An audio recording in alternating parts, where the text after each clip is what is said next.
All right, welcome back, ladies and gentlemen. This is me sitting here right now with Luke from Sigtrap Studios. Hi. How's it going, man? Nice to meet you. Thank you for bringing your game by. Yeah, no worries. We've got a game here called Sub-Level Zero, and it looks absolutely brilliant, and I cannot wait to get my hands on it. But first, I got to hype up the fact that we're up here at the Tiny Build booth.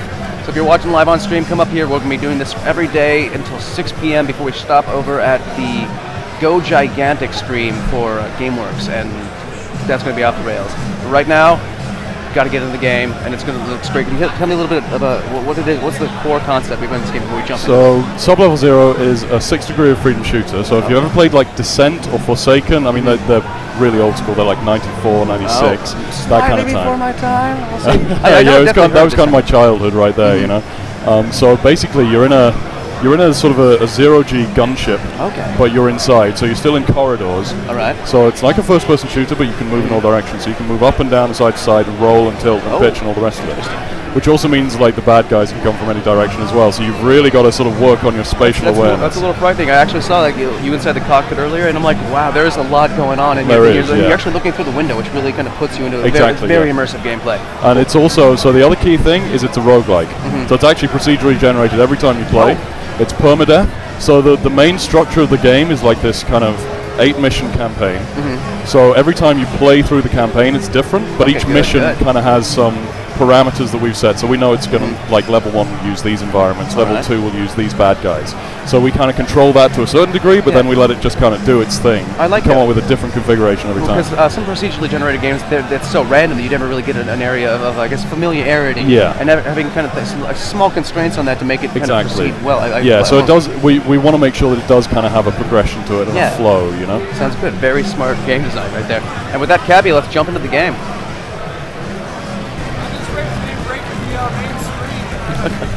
We'll see, man. All right, there's our ship immediately. I love the bloom that goes back on the lava like that, and it's striking. Yeah, we've put a lot of work into like the aesthetic. You know, it's kind of just like with the gameplay. It's this kind of whole mix of retro and modern. We've kind of tried to take sort of the best bits of everything. Yeah. So this is kind of the tutorial area. I've turned off the tutorial for now because I'm just going to talk you through it. Yeah. So basically, like I say, you're in the zero-G environment. So it's, you know, mouse, wires, that kind of thing. Gotcha. But you can also go up and down with control and space. Control and space, you say? Oh, that's very intuitive. I've never seen a game do that before. Yeah, That feels so natural. So this is actually like this is another thing we've worked a lot on, is kind of trying to get the controls as intuitive as we can. And it's kind of a mix of like standard first-person shooter controls, so people are kind of familiar with the basic motion, but then adding in around that as tightly as we can, also the extra functionality that we need to get you moving through the space. Yeah, it feels really snappy, very intuitive like that. Because a lot of the time when you have that third degree of movement, kind of slows me down. So I'm glad I can make this look good. Move up, down, space control. You can also like invert the mouse if you need to, or uninvert it. I don't know which way around you've got it right now. This feels good to me. So you can also press left shift, and that'll give you like a boost while you're moving forward. That seems dangerous. Very tight corridor to boost through. So this is, again, like I'm just, this would have text prompts up, but I'm just talking you through it. So if you press Q and E, that'll roll. Oh my god. So you have to roll to get through this gap. Ooh, there we go. That felt pretty good. Cool. I completely lost my sense of direction there for a second, but like I say, it kind of takes a while to get used to it, but you really, like, just through playing the game, your kind of your spatial awareness sort of kicks in eventually, and you kind of get far more used to it. Now here we have our first item. Yeah, so unlike to some degree older shooters, one of the more modern aspects we've got is that there's a whole inventory system. Yeah. So we kind of want everything the player does to matter. So everything you do is kind of a decision. So it's like, do I have space for this gun? Do I stick with the guns I've already got? Do I want to leave more space for med packs? You know, all that sort of stuff. So things like ammo and cash kind of pick up automatically, but anything that takes up inventory space, you actually have to think about. So this is like your first weapon here, and this is the autocannon, and the idea here is it's kind of almost like a smart pistol kind of thing, where it's got a bit of auto aim to kind of get you into the game, but it's not very powerful. All right, cool. So it's kind of so it kind of gets you into the game, but then later on you're like, okay, well I'm good enough, and actually this doesn't give me the DPS I need, so I'm going to switch to something else. Now the other thing to notice is that you've got this display on the right. So in kind of, I'm gonna name drop Borderlands here, you know. So our whole loot system kind of works on this premise that we have predefined weapon types, but every time you get one, it's got randomized stats. So it'll be, in this case, it's an autocannon, so you know how it behaves, but it's got slightly lower fire rate, it's got more damage, it's got lower accuracy. So that's going to kind of play toward a certain play style. Yeah. So you keep looting, and you might get two versions of the same gun. You might be like, hey, I really like this version of this gun. I'm going to stick with that.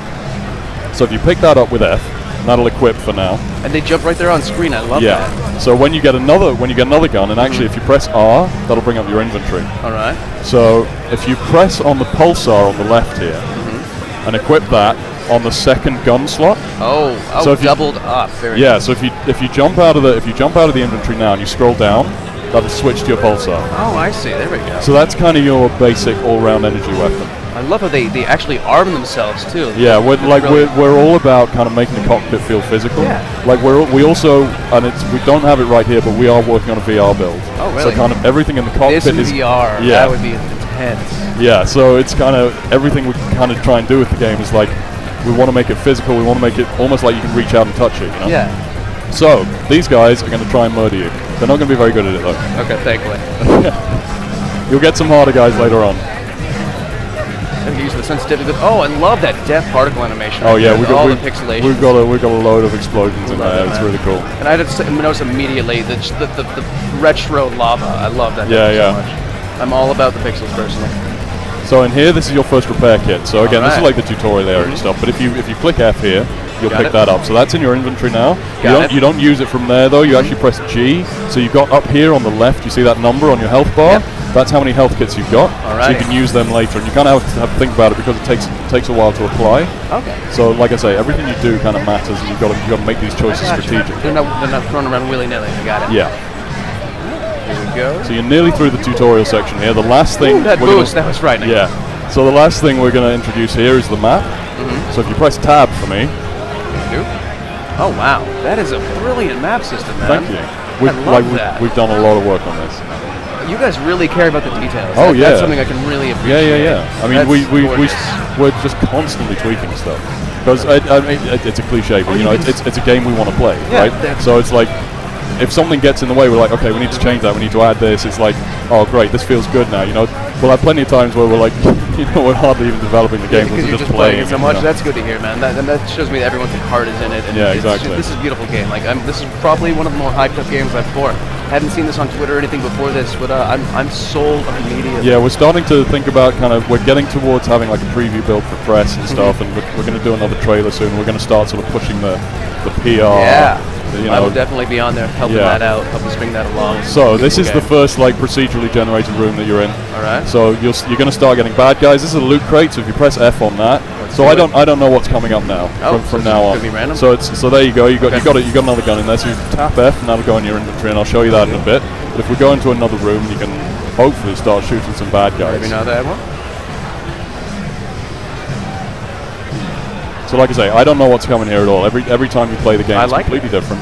All the loot's different, all the enemies are different. A little feeling of uncertainty. Oh my god, that ripple texture. Yeah, it's really cool. Pixelated ripples, like when our artist put that in, I was like, yeah, that's so good. Yeah, immediately. Right, let's stop looking at the shiny thing though. Go around it. So this guy will kill you. You got to avoid those missiles. He will not kill me. This is going to be a game I'm good at. I've decided.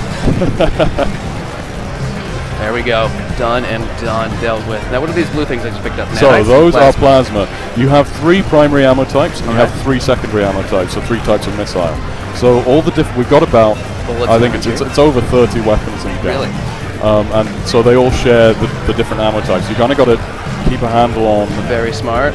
Having enough weapons sort of in your inventory that you can, like, if you run out of one ammo type, you're going to still have a backup with something else. A little bit of micromanaging. Yeah. Oh, excuse me as I just collide with something. Thankfully, ships don't take damage, at least at this point. No, they don't. We're kind of, it's something we've always kind of wondered about. At the moment, we're kind of coming down on the side of it. Doesn't really add anything to the gameplay, and it's not really fun, so we're not going to have that.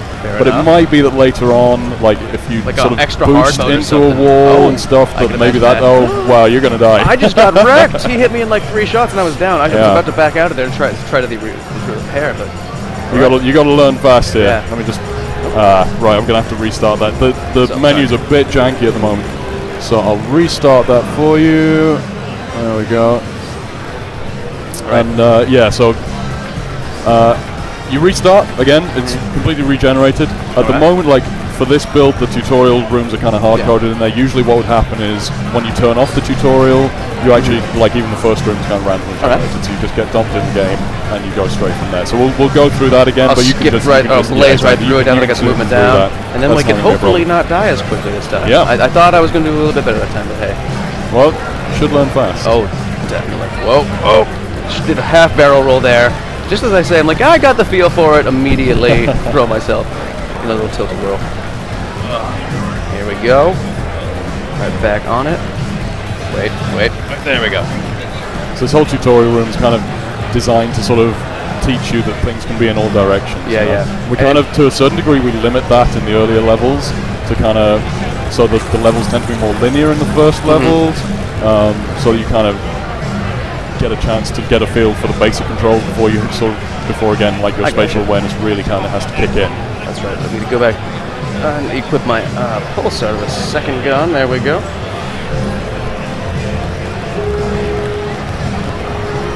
All right, then back into the procedurally generated stuffs.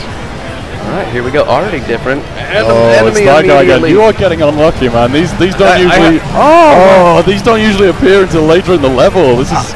I might actually have. Do you want to swap with me because we get a little bit further in there? I mean, if he comes up again, usually let's see. Like we wait against that sort of stuff, but you know, the RNG, if it hates you, it hates you. I'd hate to say that these games that we've been demoing have been whooping my ass while we've been here. Like I thought that I was a good gamer. I play competitive games all the time, but as the indies appear, they keep throwing some hard stuff at me, and I like it. It's a good challenge. It's kind of it's hard for us as well because you know. I've been playing these sort of games all my life, and obviously I play this game. I played it every day for like 10 months, so it's kind of hard for me to know what the balance is. And we will be doing like more of an extensive kind of balancing, playtesting sort of phase in a bit. Now, sometimes it's just gonna kick your ass. That's the way it works, you know. Give me the repair kit. I'm gonna need that if I can survive longer than You'll have two now, so that's good. I was happy about that one. Now, you say you've been playing it on and off for like 10 months. Are there things that still surprise you as you kind of go into the game? Oh yeah, I mean, just now you saw me get destroyed like that. Like you occasionally get really crazy sort of layouts. Like you get two rooms put together and then like a dynamically generated corridor linking them around. So you've got this whole kind of loop system. And there's just sometimes the procedural generation just kind of surprises you. And sometimes you just end up in a room and there's like so many enemies. You're like, nope. You just got to back off and go try and find another way around. Okay, so this is being a bit easier on you. Now these are one of my favorites. They kind of dodge around all over the place. They don't take much damage, but you've really got to keep on it. You say that as they start tearing into me. Yeah. Now, how many people are on your development team? So we're a team of 5. That's amazing, man. And that's including our sound guy and our composer.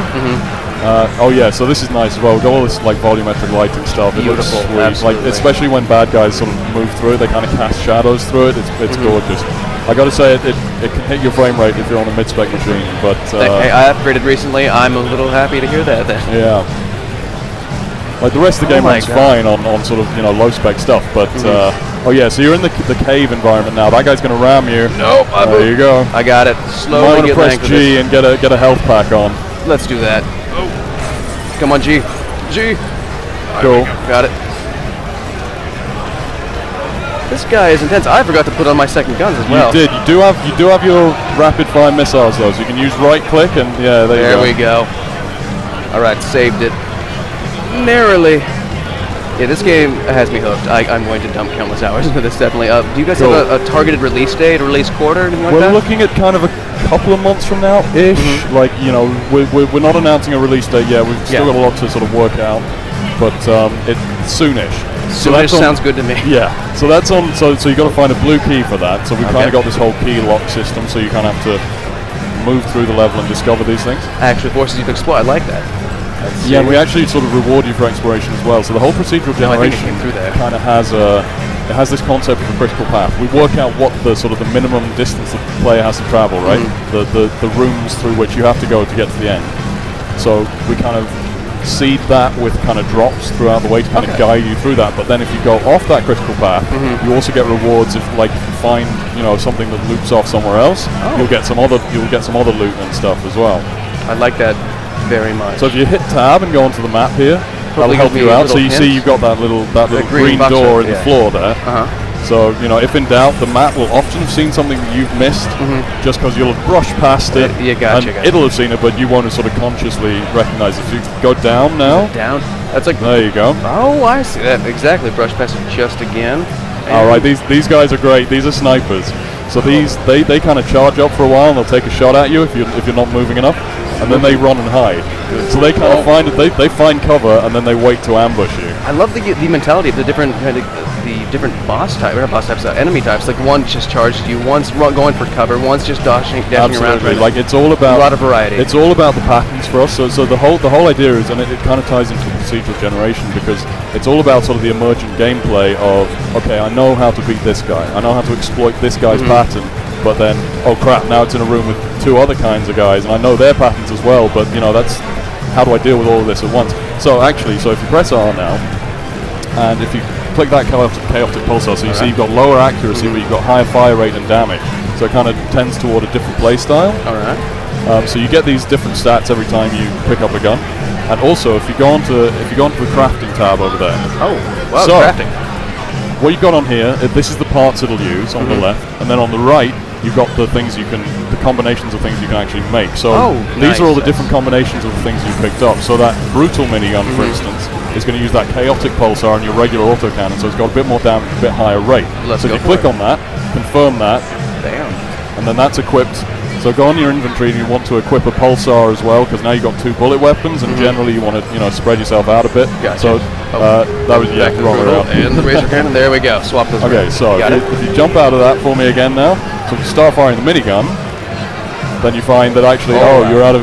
You know what? Was it out of bullets? You're out of bullets, but I'm gonna just. We're cheating a little bit. Nobody loves cheat there we for go. you, just so you can check out that minigun. Oh wow! Yes, that feels good to me. I don't know how much of the sound you've got on the stream right now, but they've got it. They have full sound. The sound on the minigun is, it's so good. It's like one of my favorite weapon sounds in the game. It's so good. All right, so now I've got that key. We'll take that back. To the door so you want to. So the blue door will show up blue on the map.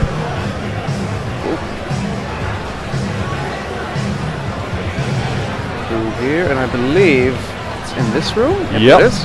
So like I say, you're already kind of getting a feel for the space, right? You kind of definitely. You start off like, whoa, what the hell is happening? Oh, I'm getting like I'll memorize the level in like one sphere, but then if I'm on this side of it, it feels so much more different. Exactly. So getting used to that kind of. Oh, hang on a sec. Did the blue key not pick up? I may not have actually picked it up. That's possible. All right. I'm gonna. You know what? Save time. Oh, thank you very much. I'm gonna do that for you as well. Because we did see it. Oh, yeah. And Bishop may not have hit it close enough. And obviously there's still I'm like just looking around, like all the beautiful colors in the world, and just like there's so much to take in, and then you realize that there's a lot of enemies to take in as well, a lot of bullet damage. It's a beautiful world that really wants you to die right now, please. I love it. I absolutely. I cannot wait to get my hands on this game. Cool. And just as you can see, it's going to be difficult. You're going to die trying. It's going to totally worth it. I mean, and the whole idea is that you learn as you play, right? It's so you also unlock things as you play. So every time you do a run, let's say you've killed a certain number of enemies, it'll reward you with kind of unlocking a new crafting blueprint. And later on in the game, you'll even unlock things like harder enemy types that'll drop in spawn in the world. So as you get better, the game will get harder as well. But even with all the unlocks, the main thing is that it's all about your skill. Okay. And you should be learning about the game and what you did wrong. Yeah, learning. I did a lot wrong, and I can learn from it as I went. But I could see that I could get better and better, and having it procedurally generate and get more and more difficult, I could see will be really hooking players. Yeah. Are you gonna have any sort of live leaderboards, something like that? How fast people can build exceed certain levels, or we do have like a lot of stat tracking. I mean, you can see on screen right now. That's what brought up the question. There's a whole lot of stuff, and this is just that is a tiny subset of what we're tracking. Now we don't have it on the menu in this build, but we have like a whole. So you can look at your stats in the main menu and filter it by type. So it'll be like, okay, so I've killed this many enemies and I've killed this many of this type of enemy, and you can kind of say how many of this guy have I killed, how many kills have I made with this weapon. You can kind of see what your accuracy is and all that sort of stuff. I don't want to look at my accuracy so much, but yeah. So we're looking into ways to kind of make that something you can share. I mean, obviously some of that kind of gets put into your on your Steam stats and stuff like that, so people can see that on your profile. Cool. But at the moment, we're sort of working out what the best way to kind of capitalize on that. I got you, because I can tell there's going to be a big community around this. I'm going to be playing this with friends and stuff. Hopefully. Is there going to be any versus mode or anything like that? There isn't, unfortunately. So we're a small team, we're a small budget, and at the moment we are entirely focused on getting this single player right. Gotcha. You know, we've got like a really focused vision for what this game is, and that is what we're working towards right now. You can tell because it feels solid. If and when it does well, if we've got the chance to sort of support it post launch and add more content, then that would be amazing. We would love to do that. Awesome. But for now, we're really we know what the game is, and we want to get that game right. Sounds good, man. Once again, Luke, thank you very much for stopping by with Sub-Level Zero people. Is there a website we can check you out at? Yeah, so sigtrapgames.com is our website. Our Twitter, likewise, is @sigtrapgames. I don't know if you've got a link that you can see on the stream. We will drop the link in the chat. Cool. That'll be good, because Sigtrap is a programming word. Nobody knows what it is. So it's going to be by surprise as well, but most indie names do anyways. But once again, guys, thank you for tuning in with us. We're going to probably go to a short break for lunch and then stop back in with these speedrunners, Party Hard, and a couple other tiny build guys jumping in on stream. So thank you for being with us, and we are out of here.